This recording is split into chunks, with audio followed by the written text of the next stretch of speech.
உலகிலேயே சீனாதான் காற்றாலை மூலம் மின்சாரம் தயாரிப்பதில் முதலிடத்தில் உள்ளது.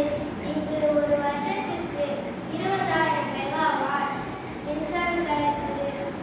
நம் இந்தியா காற்றாலை மூலம் மின்சாரம் தயாரிப்பதில் 4ஆம் இடத்தில் உள்ளது.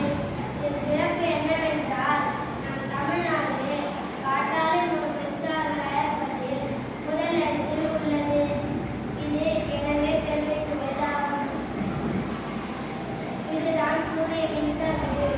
இயற்கையாகவே சூரியனிடமிருந்து கிடைக்கும் சூரிய ஒளியை பயன்படுத்தி சூரிய மின்கதிர் மூலம் மின்சாரத்தை பெறலாம்.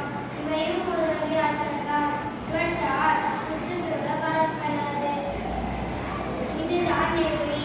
நெகிழி இன்று வணிகம், மருத்துவம், அறிவியல் என அனைத்து துறைகளிலும் மக்கள் பயன்படுத்தும் பொருட்களில் முக்கிய பங்கு வகித்து வருகிறது. ஆனால் இந்த நெகிழி விளையும் தீமைகள் ஏராளம்.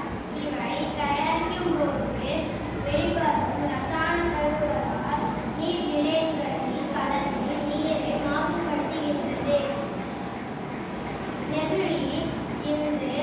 நெகிழி ஒரு மசாலை குப்பை என்பதால் இவை